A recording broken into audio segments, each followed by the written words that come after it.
बोलो बृहस्पति भगवान की जय। बृहस्पतिवार के व्रत की पूजा इस प्रकार करनी चाहिए। भोजन में पीले ही फलों का प्रयोग करना चाहिए। पीले वस्त्र धारण करें। चने की दाल और गुड़ से भोजन करें।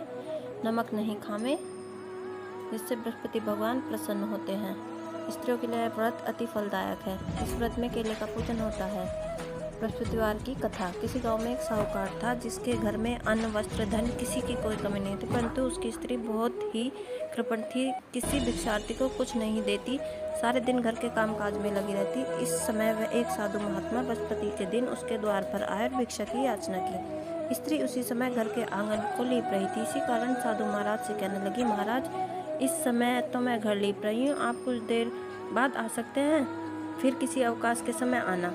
साधु महात्मा खाली हाथ चले गए। कुछ दिन पश्चात साधु महाराज आए, उसी तरह भिक्षा मांगी। साहूकार ने उस समय लड़के को भोजन खिला रही थी। कहने लगी, महाराज, मैं क्या करूं, अवकाश नहीं है, इसलिए आपको भिक्षा नहीं दे सकती। तीसरी बार महात्मा आए तो उसने उन्हें उसी तरह टालना चाहा, परंतु महात्मा जी कहने लगे, यदि तुमको बिल्कुल ही अवकाश नहीं हो जाए तो मुझको भिक्षा दोगी। साहूकार ने कहने लगी, हाँ महाराज, यदि ऐसा हो जाए तो आपकी बड़ी कृपा होगी। साधु महात्मा जी कहने लगी, अच्छा, मैं एक उपाय बताता हूँ, बृहस्पतिवार के दिन वैसा ही करना। बृहस्पतिवार के दिन चढ़ने पर उठो, सारे घर में झाड़ू लगाकर कूड़ा एक कोने में जमा कर दो। घर में चौका त्याती मत लगाओ। फिर स्नान आदि करके घर वालों से कहो हजामत बनवाए। रसोई घर को चूल्हे के पीछे रखो, सामान कभी सामने रखो। सायंकाल को दीपक न जलाओ तथा बृहस्पतिवार को पीले वस्त्र मत धारण करो। न पीले रंगों की चीज़ों से भोजन करो।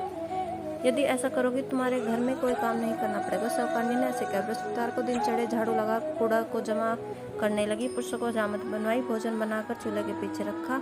वह सब बृहस्पति को ऐसा करती थी तो कुछ समय बाद ही उसके घर में खाने को दाना तक ना। थोड़े दिन महात्मा फिर आए भिक्षा मांगने। सेठानी ने कहा, महाराज, मेरे घर में तो कुछ नहीं है, मैं आपको क्या दे सकती हूँ। साधु ने कहा, जब तेरे घर में सब कुछ था तब तो कुछ नहीं देती थी, अब पूरा अवकाश हो गया, अब तो कुछ नहीं देते। तुम क्या करना चाहती हो, कहो। तब सेठानी ने हाथ जोड़कर प्रार्थना की, महाराज, अब कोई ऐसा उपाय बताओ जिससे पहले जैसा धन धान्य हो जाए। अब मैं प्रतिज्ञा करती हूँ, अश्वमेध जैसा यज्ञ आप कहेंगे वैसा ही करूँगी। तब महात्मा जी ने कहा, बृहस्पति को प्रातःकाल उठकर स्नान आदि से निर्वस्त्र होकर घर को गोबर से लीपो तथा घर में पुरुष हजामत न बनवाए। भूखों को अन्न जल देती रहो। सायंकाल दीपक जलाओ। यदि ऐसा करोगे तुम्हारी सभी मनोकामना बृहस्पति जी अवश्य पूर्ण करेंगे। ऐसा करने से सेठानी गर्दन धन्य सा हो गया पहले तथा इस प्रकार बृहस्पति भगवान की कृपा से अनेक प्रकार से उपभोग कर दीर्घकाल को जीवित रही।